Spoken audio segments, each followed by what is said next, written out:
নমস্কার বন্ধুরা, আমার চ্যানেলে সবাইকে স্বাগত জানাচ্ছি। আজ আমরা আলোচনা করতে যাচ্ছি পিএসসির কিছু লেটেস্ট এবং নিউ আপডেটের ব্যাপারে এবং এসবিআই জুনিয়র অ্যাসিস্ট্যান্ট মতলব এসবিআই ক্লার্কের যে নিউ ভ্যাকেন্সি বেরিয়েছে 13,000+, সেটাগুলো আলোচনা করব। আমি মোটামুটি সব পরীক্ষায় দিচ্ছি। আমার টেকনিক্যাল ব্যাকগ্রাউন্ড থাকার জন্য আমি ক্লার্কশিপের পরীক্ষাটা দিয়েছি জাস্ট পরীক্ষা অ্যাটেন্ড করার জন্য। আগেবারও আমি জাস্ট অ্যাটেন্ড করার জন্য দিয়েছিলাম। এইবার আমি টেকনিক্যাল ব্যাকগ্রাউন্ড আছে, টেকনিক্যাল এক্সামও দিচ্ছি, নন টেক এক্সামও দিচ্ছি, ব্যাঙ্কিং এক্সামও আমি দিয়েছি।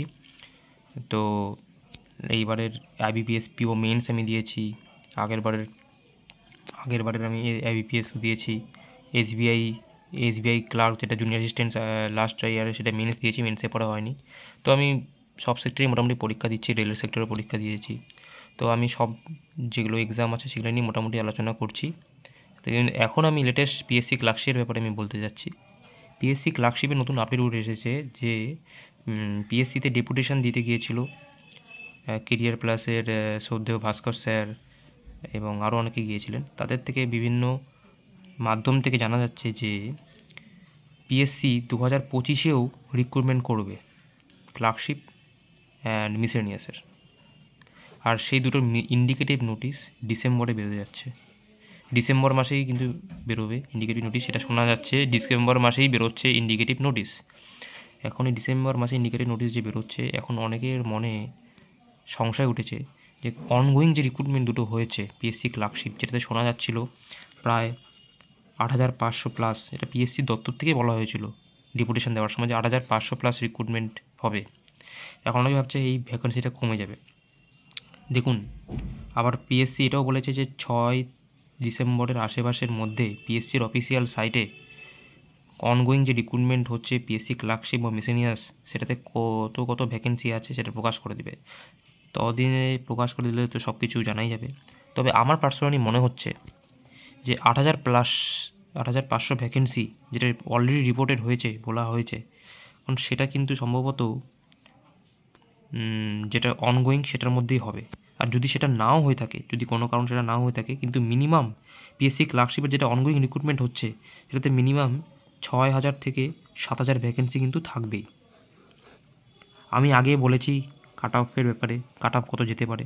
যদি 6 থেকে 7,000 ভ্যাকেন্সি নিয়ে রিক্রুটমেন্টটা হয়, আগে ছিল 8,500 নিয়ে আমি ভ্যাকেন্সি নিয়ে আমি কাট অফ প্রেডিকশন করেছিলাম, কোশ্চেনের লেভেল অনুযায়ী, টাফনেস অনুযায়ী সব কিছু অনুযায়ী আমি বলেছিলাম।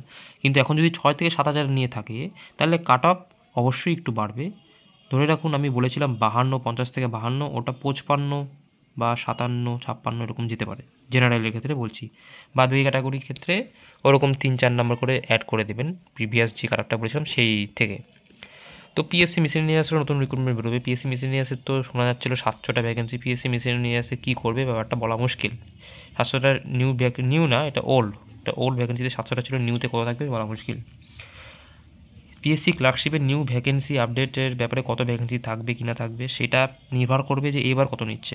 যদি এবার 8,500 ভ্যাকেন্সি নিয়ে নেয় বা 8,000 মতো নিয়ে নেয়, তাহলে নিউ রিক্রুটমেন্টে যেটা আসবে সেটাতে কিন্তু ভ্যাকেন্সি তুলনামূলক কম থাকার সম্ভাবনা থাকবে। আর যদি এটা 6 থেকে 7,000 বা 5,000 হয়, তাহলে এটাতে ভ্যাকেন্সি বাড়বে। তো আমার মনে হয় এখান থেকে যদি 8,500 না নেয়, তাহলেও মিনিমাম 6 থেকে 7,000 ভ্যাকেন্সি কিন্তু নেবে, যেটা কিন্তু একটা ভালো ভ্যাকেন্সি। একটা স্টেটে ক্লারিক্যালে 6 থেকে 7,000 ভ্যাকেন্সি মানে ভালো ভ্যাকেন্সি। তো আপনারা অনেকে আমার অন্য ভিডিওতে কমেন্ট করছেন যে কি হবে কি না হবে, কাট অফ এত বেড়ে যাবে ভ্যাকেন্সি কমে যাওয়ার জন্য। দেখুন, কাট অফ বাড়বে ঠিকই, কিন্তু খুব একটা বাড়বে না, 4-5 নম্বর তো বাড়তে পারে। আর আপনারা প্রিপারেশন নিতে থাকুন। এবার কিন্তু কোশ্চেনের লেভেল পিএসসি যথেষ্ট, আমি এবছর যত পরীক্ষা দিয়েছি, আমি এসএসসিরও পরীক্ষা দিয়েছিলাম, কিন্তু পিএসসি ক্লার্কশিপের মতো যদি টাফনেসের লেভেল যদি বলেন, সব থেকে আমার হাই লেগেছে। তো প্রিলিমিনারি অনুযায়ী ক্লার্কের পরীক্ষার লেভেল অনুযায়ী টাফ ছিল পিএসসি ক্লার্কশিপ খুবই। তো আপনারা মেন্সের প্রিপারেশান নিন, ভালো সময় আছে, 1 বছরের মতো, 1 বছর প্রায় 8-9 মাস তো মিনিমাম সময় আছে মেন্সের। আপনার মেন্সের প্রিপারেশান নিন। যদি কোনো কারণে আপনি 1-2 নম্বরের জন্য নাও হয়, সেই নলেজটা কিন্তু নিয়ে রিক্রুটমেন্টের কিন্তু কাজে লাগবে কিন্তু অবশ্যই। যেটাই বললাম, নিউ রিক্রুটমেন্ট, কারেন্ট রিক্রুটমেন্টের উপর ইম্প্যাক্টের ব্যাপারটা আমি বলে নিলাম যে কী ব্যাপার, ইম্প্যাক্ট কীভাবে পড়ছে ভ্যাকেন্সিটার সঙ্গে, ভ্যাকেন্সিটার ব্যাপারেও আমি বললাম। এবার ইলেকশন একটা ফ্যাক্টর ডিপেন্ড করবে। আমরা জানি 2026-এ আমাদের ওয়েস্ট বেঙ্গল স্টেটে বিধানসভা কিন্তু ইলেকশন আছে। সেই ফ্যাক্টরের জন্য কিন্তু পিএসসি বা ওয়েস্ট বেঙ্গল গভর্নমেন্ট চাইবে যে অনগোয়িং রিক্রুটমেন্টটা কিন্তু 2026 ইলেকশনের আগের মধ্যে জয়েনিং দিয়ে দেওয়ার। হয়তো যেটা নিউ বেরোবে সেটা করতে পারবে না, কিন্তু 2026টা কিন্তু চেষ্টা করবে। আর যতদূর শোনা যাচ্ছে বিভিন্ন মহল থেকে 2025-এর দুর্গাপুজোর আগে বা পরের মধ্যেই দুর্গাপুজোর আগে এবং দুর্গাপুজোর পরে, অক্টোবরের আগে পরে ওরকম সময়ে দুর্গাপুজোর আগে একটা মেইনস হবে ক্লার্কশিপের বা মিসেলিনিয়াসের, আর পরে আরেকটা হবে অল্টারনেটিভ করে, যেটা আগে হবে দুটো হবে। এবং সম্ভবত ডিসেম্বরের টাইপ টেস্ট করিয়ে নেবে, নভেম্বর ডিসেম্বরে টাইপ টেস্ট করাবে জানুয়ারির মধ্যে, ডিসেম্বর না হলেও জানুয়ারি ফেব্রুয়ারিতে নিশ্চয়ই করিয়ে নেবে টাইপ টেস্ট। আর ইলেকশন জানি না কবে ইলেকশন ডিক্লেয়ার হবে, মার্চ এপ্রিল লাগে, তার আগে কিন্তু ফাইনাল রেজাল্ট দেওয়ার চেষ্টা করবে। আমরা জানি পিএসসিতে নতুন চেয়ারম্যান, নতুন পদে নিযুক্ত হয়েছেন চেয়ারম্যান, তারা কিন্তু একটা প্রোঅ্যাক্টিভলি কাজ করবেন। তো এতে একটা আমরা পজিটিভ বার্তা পাচ্ছি এবং প্রিপারেশন চালিয়ে যেতে হবে, কারণ নিউ রিক্রুটমেন্টও আসছে।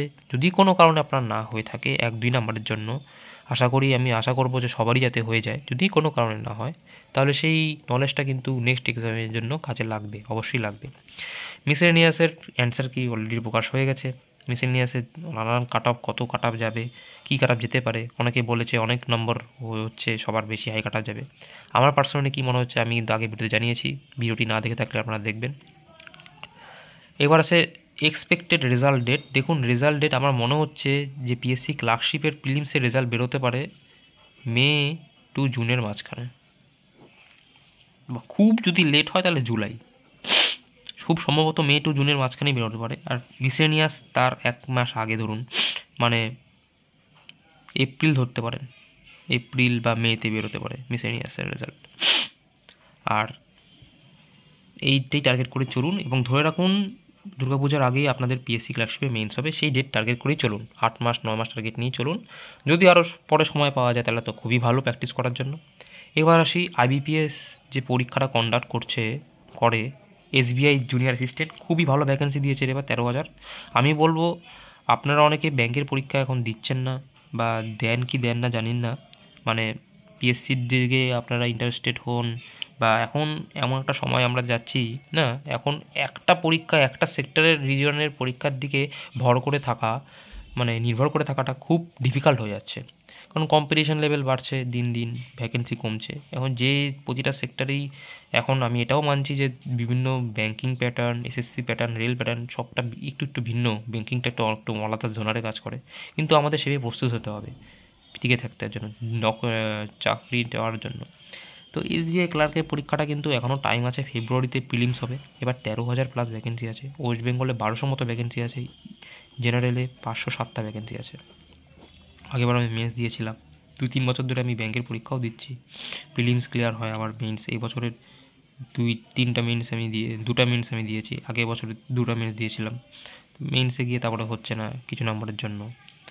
তো আপনারা যদি চান আমি এসবিআই ক্লার্কের ব্যাপারেও আমি ভিডিও আনবো, ব্যাংকের ব্যাপারে। তো আপনারা কারা এসবিআই ক্লার্ক কোথায় থেকে অ্যাপ্লাই করবেন এবং আপনারা করতে ইচ্ছুক কি না এটা আপনারা বলবেন। আর ব্যাংকিংয়ের না, আইবিপিএসে যত কন্ডাক্টিং এজেন্সি যত পরীক্ষা নেয়, একটা সুবিধা হচ্ছে এরা খুব টাইমে পরীক্ষা নেয় এবং টাইমের মধ্যে রিক্রুটমেন্টও হয়ে যায়। যেমন ধরুন আইবিপিএস পিও ক্লার্ক, এই দুটির পরীক্ষা যেমন প্রিলিমস জুলাই আগস্টের সেপ্টেম্বরে হয়, মেইনস হয় নভেম্বরে, আর পিওর ইন্টারভিউ ডিসেম্বরের দিকে হয়, ডিসেম্বর জানুয়ারিতে হয়, এবং 1 April result fixed. IBPS RRB PO clerk, এটারও রেজাল্ট ফিক্সড, আগস্ট থেকে পরীক্ষা শুরু হয়, প্রিলিমস মেইনস ইন্টারভিউ হয়। আইবিপিএস আরআরবি পিও ক্লার্কের রেজাল্ট হয় 1 জানুয়ারি, এটা ফিক্সড। এসবিআইটা লেট হয়, কিন্তু এসবিআইয়ের জয়নিংটা ফাস্ট হয়, জয়নিংটা খুবই এদের আগের থেকে জয়নিং হয়ে যায়, এদের কিন্তু 2-3 মাস পরে জয়নিং দেয়, এসবিআইয়ের জয়নিং কিন্তু খুব ফাস্ট হয়। এসবিআই ক্লার্কে যেমন এবার ফেব্রুয়ারির ফার্স্ট উইকে এক্সাম হবে, ফেব্রুয়ারির ফার্স্ট উইকে প্রিলিমস হবে, সম্ভবত মার্চে মেইনস হবে, মে মাসে কিন্তু রেজাল্ট দিয়ে দিবে, মে মাসে রেজাল্ট দিয়ে জুন মাসে জয়নিং হয়ে যাবে।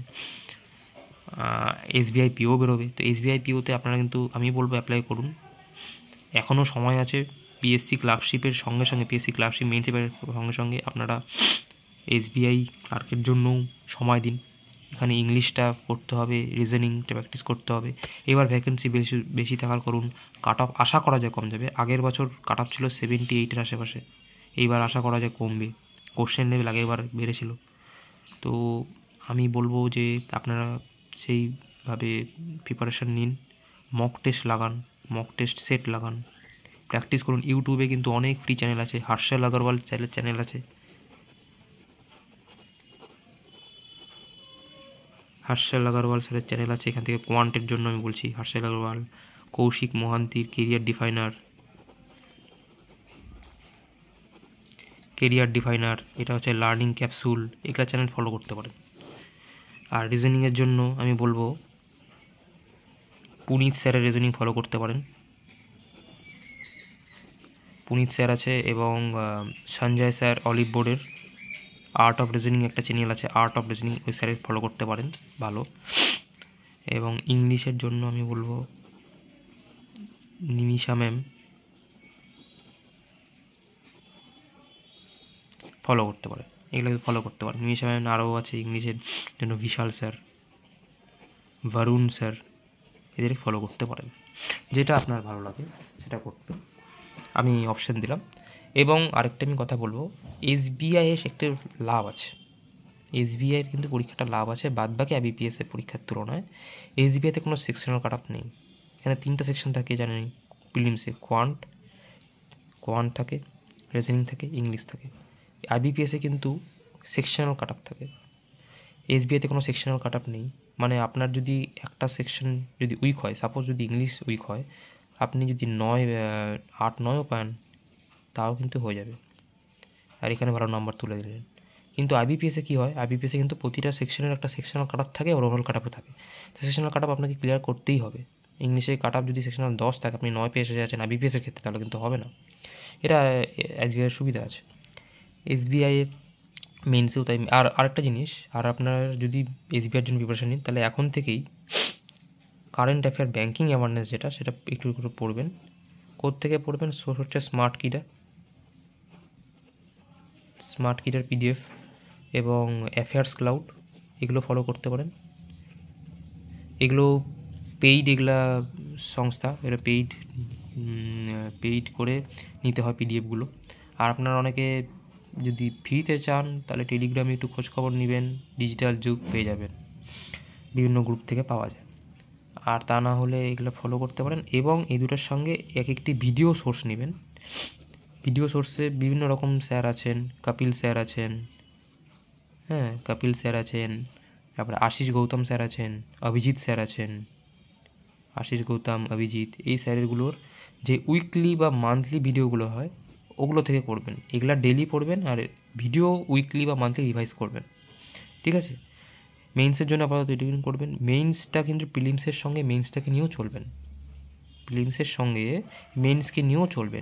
তো নিচ্ছেনই, মেইনসেও মাঝে মাঝে অল্প প্রিলিমসটাকে বেসটা ক্লিয়ার করে মেইনসের জন্য অল্প অল্প করে করতে থাকবেন, ঠিক আছে? মেইনসের বিভিন্ন রকম ক্লাস আছে ইউটিউবে, মেইনসের প্রিভিয়াস ইয়ার কোশ্চেন দেখবেন, এটা তো previous year question, memory base question পাবেন, এগুলো দেখবেন। তো এখন কিন্তু আপনাদের সব কিছু নিয়েই চলতে হবে, পিএসসির কি নিয়েও চলতে হবে, ব্যাংক নিয়েও চলতে হবে, রেল, আমাদের আগামী দিনে রেলের এনটিপিসি পরীক্ষা আছে, আরআরবি এনটিপিসি, আপনারা আশা করি সবাই পরীক্ষা দিয়েছেন, মানে ফর্ম ফিল আপ করেছেন। আমি আগেবার দিয়েছিলাম, আরআরবি মালদা থেকে করেছিলাম। আমার প্রিলিমসে আফটার নর্মালাইজেশন নাম্বার ছিল 81.6 সামথিং, এরকম কিছু নাম্বার ছিল। আমার level 3, level 5, level 2, level 3, level 5 হয়েছিল। মালদাতে লেভেল 4 ছিল না, লেভেল 6-এ ভ্যাকেন্সি ছিল, কিন্তু লেভেল 6 মানে স্টেশন মাস্টার, কমার্শিয়াল অ্যাপ্রেন্টিস, এগুলো ভ্যাকেন্সি ছিল। আমার লেভেল 6-এর প্রিলিমসে কাট অফ ছিল 83 মতো, আমার 1 পয়েন্ট সামথিং নাম্বারের জন্য হয়নি। তো লেভেল 3 তো মেইনস আমার CBT 2, আমার সেন্টার ছিল কল্যাণীতে আইডিয়াল ইনস্টিটিউট অফ ইঞ্জিনিয়ারিং পড়েছিল। 4 দিন ধরে পরীক্ষা ছিল, তো দিয়েছিলাম। এত হাই কাট অফ ছিল আমার হয়নি। আমার লেভেল 5-এ এসেছিলো নাম্বার 77-এর মতো, লেভেল 3-তে এসেছিলো 76, এবং লেভেল 2-তে ছিল 72, 70, এটা মানে 79 ছিল। আমি যদি আরআরবি গুয়াহাটি বা শিলিগুড়িতে অ্যাপ্লাই করতাম তাহলে কিন্তু আমার এটা হয়ে যেত, মানে অন্তত টাইপ টেস্টে কল আসতো। বা লেভেল 6-এ যদি আমি করতাম তাহলে কিন্তু লেভেল 6-এ আমার আরআরবি শিলিগুড়ি বা গুয়াহাটিতে প্রিলিমস ক্লিয়ার হয়ে যেত এবং মেন্সও হয়ে যেত। লেভেল 6-এ কাট অফ কিন্তু অনেক কম গিয়েছিল, 65 টাইপ আশেপাশে এরকম গিয়েছিল মেন্সে, 65 for psychometric test of station মাস্টারের জন্য।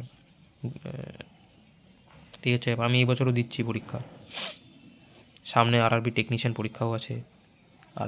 তো এগুলো পরীক্ষা দিতে হবে, টেকনিক্যাল পরীক্ষাও দিয়েছি আমি এবছর আরআরবি জেইটা। তো আপনারা কোন কোন পরীক্ষা দিয়েছেন? সামনে অনেক পরীক্ষা আছে, তো পরীক্ষাগুলো ভালো করে পড়ে দিতে হবে, সামনে অনেক পরীক্ষার চাপও আছে, নতুন বছর আসছে, নতুন বছরের সাথে নতুন অপরচুনিটিও আসছে অনেক, তো অপরচুনিটিগুলো গ্র্যাব করতে হবে। হ্যাঁ মানছি এত কিছুকে নিয়ে একসাথে চলাটা টাফ, কিন্তু এখন আমার 2-3 বছরের প্রিপারেশান হয়ে গেছে, 3 বছরের মতো। তখন আমার প্রিলিমসের রিজনিং, কোয়ান্ট, ইংলিশ, এগুলোর ব্যাঙ্কিংয়ের প্রিলিমসটাও শর্টেড হয়ে গেছে। ইংলিশটা আমার দেখতে হয় ঠিকই, ইংলিশটা আমার অতটা ভালো না, তো মক টেস্ট দিয়ে দিয়ে আমি কিন্তু ইমপ্রুভ করেছি। আমার আগেবার এসবিআই ক্লার্কের প্রিলিমসে নাম্বার ছিল 83, আইবিপিএস ক্লার্ক দিয়েছিলাম, আইবিপিএস ক্লার্কের নাম্বার ছিল 87, তো ক্লিয়ার হয়েছিল। এইবার আইবিপিএস পিও দিয়েছিলাম, আইবিপিএস পিও প্রিলিমস ক্লিয়ার হয়েছে, নাম্বার ছিল 65, কাট আপ ছিল ওয়েস্ট বেঙ্গলে, সরি আইবিপিএস পিওর তো অল ওভার ইন্ডিয়াতে কাট আপ হয়, এটা কাট আপ ছিল 48 ইউআরে, আমার ছিল 65 মতো। এবার মেন্স দিয়েছি, ইউবিআই এলবিওর পরীক্ষাটাও দিয়েছি, এলবিওতে একটাই রাউন্ড পরীক্ষা দিয়ে এসেছি, তো দেখা যাক। আইবিপিএস পিওর মেন্সও দিলাম, মেন্সে দেখা যাক কী হয়, দিয়েছি। আমার কোয়ান্ট সেকশন অতটা ভালো হয়নি। আর এসবিআই আরআরবি পরীক্ষা দিলাম হচ্ছে, এলপিটা দিয়েছি, এলপিতে 55 মতো আসছে আউট অফ 75, অ্যান্সার কি বেরিয়ে গেছে।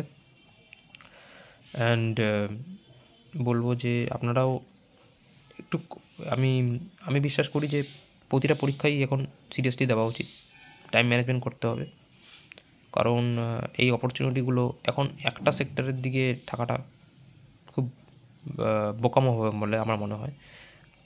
এখন মনে হতে পারে সবগুলো নিয়ে চলাটা ডিফিকাল্ট, সত্যিই ডিফিকাল্ট, শুরুর দিকে কিন্তু ডিফিকাল্ট হবে, কিন্তু আপনি যখন 1-2 বছর প্রিপারেশান নিয়ে নেবেন তখন কিন্তু আপনার কাছে একটা স্মুথ ব্যাপার চলে আসবে, আপনি জেনে যাবেন কোনটার প্যাটার্ন কীরকম, আপনার একটা বেস প্রিপারেশান হয়ে যাবে, তখন আপনার সুবিধা হবে। আমি এসএসসি সিজিএলও দিয়েছিলাম, এবার এসএসসি সিজিএলে তো আমার হয়নি, আমার আফটার নর্মালাইজেশন স্কোর এসছে 140 মতো, 141 সামথিং, আর কাটার তো 153, বহুত হাই চলে গেছে। তো এই হচ্ছে টোটাল আমি বললাম, আলোচনা করলাম। আপনারা পিএসসির জন্যও পড়ুন, প্রিপারেশান নিন গ্যাপ নিয়ে, রেলের জন্য, এনটিপিসির জন্যও করুন, এবং এসবিআই যেটা জুনিয়র অ্যাসিস্ট্যান্ট আছে, হিউজ রিক্রুটমেন্ট, এটা কিন্তু লাস্ট 5 বছরে হায়েস্ট ভ্যাকেন্সি দিয়েছে। ওয়েস্ট বেঙ্গলে কম্পিটিশন আমি মানছি হাই, ওয়েস্ট বেঙ্গলে 507টা জেনারেল ভ্যাকেন্সি আছে, কিন্তু বাদবাকি যেগুলো স্টেটে কম ভ্যাকেন্সি আছে জেনারেলের থেকেও, সেগুলোতেও হয়তো ওয়েস্ট বেঙ্গল থেকে কম যেতে পারে। তো ওয়েস্ট বেঙ্গলে কম্পিটিশান, পড়নেওয়ালা পড়াশোনা করার ছেলে সংখ্যা প্রচুর। তো আপনারা বলুন যে আপনারা কী ভিডিও চান, আমি আপনাদের কীভাবে সাহায্য করতে পারি। পিএসসি ক্লার্কশিপের ব্যাপারে তো আমি বলেছি। আরআরবি, আমি আরআরবির এখন জেইর কতগুলো ক্লাস শুরু করেছি। আরআরবির কিছু ক্লাস আমার হিন্দি স্পিকিং অত ভালো না, আমি হিন্দিতে বলেছি, কারণ অনেকে আরআরবি অল ওভার ইন্ডিয়াতে পরীক্ষা দেয়, যাতে সবাই দেখতে পায়, যাতে বুঝতে পারে আর কি। তো আরআরবির জন্য, আরআরবি এনটিপিসির জন্য আমি আমার স্ট্যাটিক জিকে সমস্ত পার্ট করা আছে, কী কী পড়তে হবে, একটা এক্সপিরিয়েন্স হয়ে গেছে আমার, তো আমি সেগুলো ক্লাস আনতে পারি স্ট্যাটিকের সব চ্যাপ্টার নিয়ে। এবং এসবিআই জুনিয়র অ্যাসিস্ট্যান্সের জন্য স্ট্র্যাটেজি কীভাবে কী করবেন, বা আপনারা যদি চান এসবিআই ক্লার্ক, আপনারা যদি কারা ফর্ম ফিল আপ করবেন এটা যদি বলতে পারেন, তাহলে আমি এসবিআই ক্লার্কের জন্য ক্লাস আনবো। কোয়ান্ট কী করে স্পিড মেট করবেন, ইউটিউবে আরও আছে, কিন্তু আমি এক ফ্রেন্ডলি ওয়েতে বলবো যাতে আপনাদের বুঝতে সুবিধা হয়, কোনো কমার্শিয়াল ওয়েতে না, মানে একদম আমি যেভাবে শিখেছি হাতে কলমে। অনেক জিনিস আমি ইম্প্রোভাইজেশন করেছি, মানে ইউটিউব থেকে যেগুলো শিখেছি আমি কিন্তু যা শিখেছি সব ইউটিউব থেকে শিখেছি। ইউটিউব থেকে যা আমি শিখেছি সেগুলোতে আমার বোঝার সুবিধার অর্থে আমি আর কিছু চেঞ্জেস করেছি, যেটা আমার সুবিধা হয়, এবং যেটা পরীক্ষা হলে গিয়ে যেটা আমি ফেস করেছি সেগুলো থেকে ভুল এক্সপিরিয়েন্স, যেটা আমার ভুল হয়েছে, ভুলের থেকে যেগুলো শিখেছি সেগুলো আমি বলতে পারি।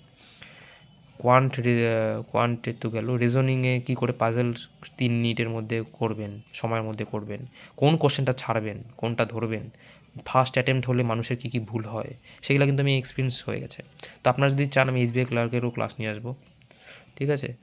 তো ভিডিওটি ভালো লাগলে অবশ্যই লাইক করুন, চ্যানেলটিকে অবশ্যই সাবস্ক্রাইব করুন। এরকম আরও চ্যাপ্টার ওয়াইজ বিভিন্ন এক্সামের ভিডিও আসবে, এবং ভিডিওটিকে সবার সঙ্গে শেয়ার করুন। ধন্যবাদ।